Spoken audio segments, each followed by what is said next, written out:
Hi there, I'm Shelby Williams with Plano City Council. For tonight's recap, we only really have two themes. The first is the peaceful transition of power. Now Mayor John Muns was handed the gavel and took the oath of office to become Plano's new mayor. The Deputy Mayor Pro Tem, Anthony Ricciardelli, and Rick Smith won their elections also on May 1st, and they took their oaths of office for their second terms. So that was actually overshadowed tonight. Normally that would have been center stage. The oaths of office and the appointment of the new mayor, or the seating of the new mayor, were overshadowed by the recent events. So as most everybody knows by now, because this has gone viral from coast to coast, there was and I will call it a BLM protest for a lack of more information about the protest was about the death of an inmate in custody, a person in custody, I should say, at the Collin County Jail a couple of months back. And this group has been protesting regularly, but a week ago, on May 2nd, they actually took to obstructing a roadway. Now, I actually ran into this. I was on my way home with my daughter and saw people blockading the road. A couple of people have claimed they were just crossing the road. That was not true for the time that I was there watching it. I witnessed this for a couple of minutes, and they were just standing in the road, very deliberately blocking traffic. Pardon me. So from what I understand, there was the video of this has gone viral. So it's a 2-minute video of an irate driver came out of his car and started yelling and screaming and cursing at the protesters. I'm going to say protesters in air quotes, because if you're lawfully and peaceably protesting, which is not necessarily the same thing, but you got to do both. You got to be peaceable and lawful. Were they protesting on the side of the road? Were they protesting in any other legal fashion? I'll support that. I'll support that no matter what your cause is. That right is protected under our First Amendment to peaceably assemble and to petition the government for a redress of grievances. I don't care what your cause is. I will support your right to do that as protected by the First Amendment every day. But once you cross the line from peaceable or to unlawful, which in this case it was, blockading a roadway is unlawful, you've lost my support. So I actually ran into this, and I didn't even see who it was or what they were doing at the time. I called 911 and said, there's a bunch of people blockading the road. And I was able to take a detour to get out of there without getting trapped in there. When I was on the phone with 911, I called 911 to say this. I saw when I was reporting this, I did happen to see a squad car right as I was telling the dispatch operator what I was seeing and saying, hey, just wanted to bring your attention to it. And I drove the other way. So I saw all of this for a couple of minutes. Nobody was attempting to cross the street. They were just standing there. I am given to understand that from the time the first officer arrived on the scene, 7 minutes elapsed until it was all over.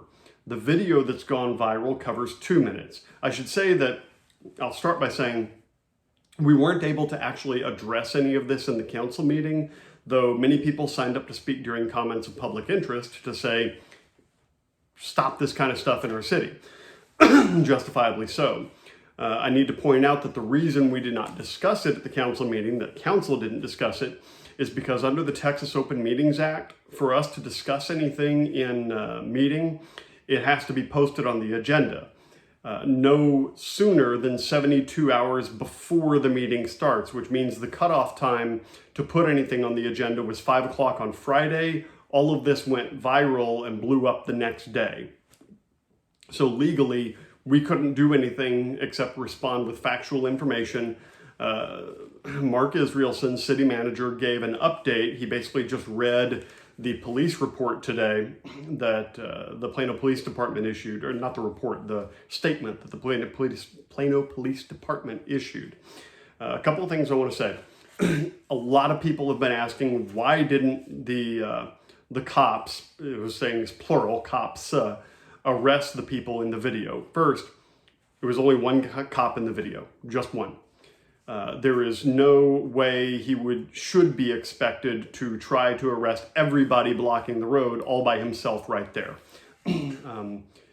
That would be very unwise. I'm told he called for backup immediately when he saw what happened. When officers were called to the scene, what was reported was a traffic issue. Maybe a light was out, maybe somebody broke down in the middle of the road, maybe there was a wreck. What they saw there, they weren't expecting. He called for backup immediately. Takes a couple minutes for people to get there. By the time they got there, the video had ended. We don't know from video what happened, but I'm told that from the time the first officer arrived to the end of it all was 7 minutes-ish. So I think the officer in that video did exactly the right thing. There was what looked like a gun pulled on the driver who was hooting and hollering. And it looked in the video for all the world like a gun. People have accused the officer of letting that go. There's no evidence that the officer saw that. It appeared in the video for all of 1 second, and I didn't even notice it first time through. Many people I've spoken with didn't even notice it when they watched the video. There's no reason to believe the officer saw that at the time. We are told now that that was not actually a firearm. It was a taser, basically. I still have questions because what I saw in the first picture I saw, what I saw didn't quite look like a firearm. The second picture I saw did look like a firearm. In fact, it looked like a Kel-Tec PF9, very similar. But the barrel seemed to have a white tip at the end, but in all other respects, it looked like a Kel-Tec. And then a different photo, which the Plano police published today, showed basically the taser with a different view of it, but it doesn't look quite like what I saw in the second photo I saw, still frame. Anyway, there are a lot of questions. They're going to be asked. This is going to be pursued.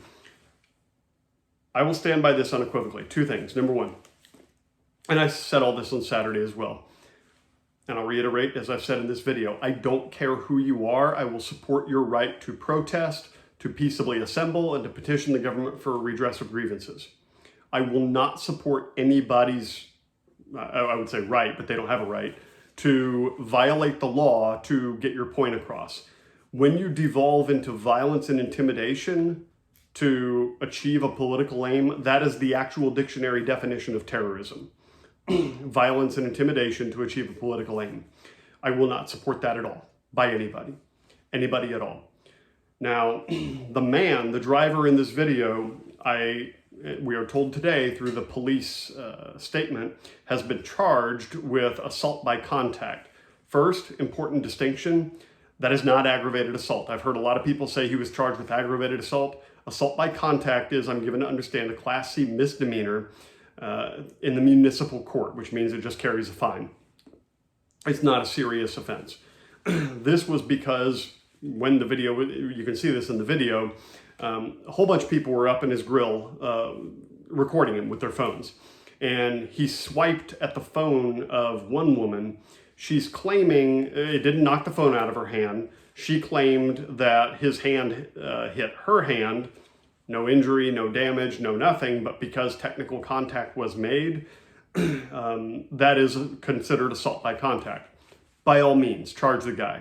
However, I'm a big believer in equal application of the law, equal justice under the law, and equal protection under the law. Charge everybody who is breaking the law or charge nobody who is breaking the law. I look for consistency, and anybody who's followed me for any length of time knows that I'm all about the rule of law. The rule of law is the only thing that holds this country together and allows us the peaceful transition of power, which we witnessed this evening with the seating of the new mayor, John Muns. If the rule of law is not upheld above all else and consistently, then what you effectively have is might makes right. Whomever can wield the most power or influence gets what they want. I'm not on board with that at all. I am a firm believer in our constitutions of the United States and of Texas. The Constitution of the United States is the supreme law of the land, says so right there in Article 6. So that requires the rule of law, not suspending the law because there's some crisis or emergency, which, by the way, if you suspend the law due to a crisis, then people will always manufacture a crisis. They will always find a crisis to get around the law. So I'm going to be pursuing this. I'm going to be asking more questions. I want to know everything about this, and I want appropriate action to be taken. Also, I personally, with my vote on council, I will not stand for this kind of thing happening in Plano. Again, you want to protest the right way. You want to stand on the side of the road. You want to get a permit to have sections of road blocked off. Fine, go about it the legal way. I will support your right to do that, regardless of how I feel about your message. Do it the right way, or you will not have my support.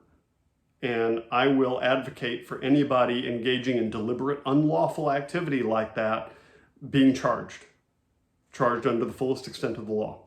So just so that's absolutely clear, that is what I would advocate for. That's what I will advocate for. That's what I am advocating for.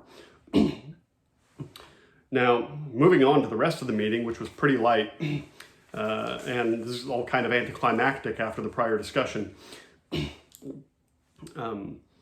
Actually, something else I do want to say.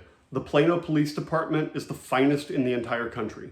Plano is consistently, every year, ranked amongst America's very safest cities. I fully support the Plano Police Department and the officers whose job is to get out there. And this officer in this video got thrust into a situation not having any idea what he was going to encounter. Now, it's important to point out, he did not target the driver. He tried to keep people separated and keep everything chill until backup arrived. That was the exact right thing to do.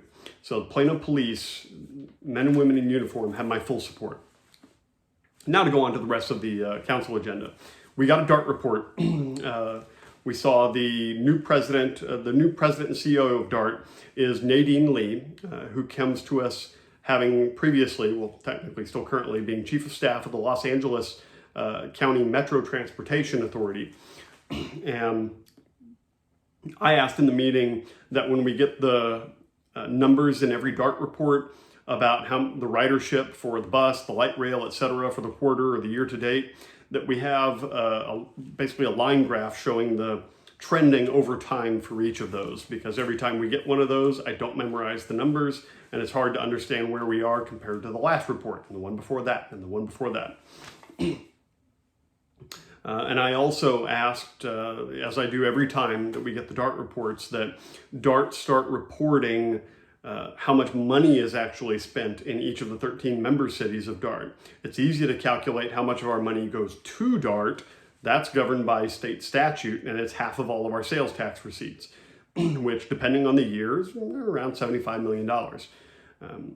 So it would be nice to know how much of that money is actually coming back into Plano to accrue to the benefit of the people of Plano.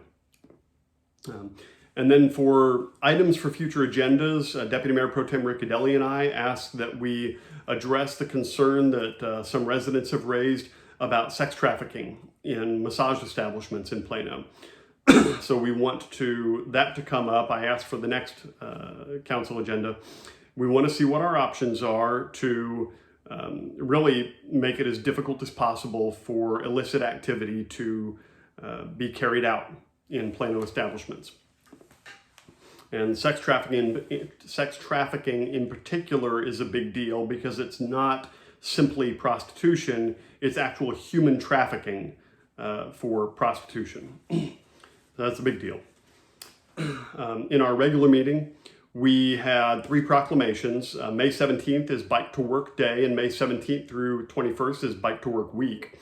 May 13th is May is Building Safety Month, and May is also National Historic Preservation Month. Kind of a busy May.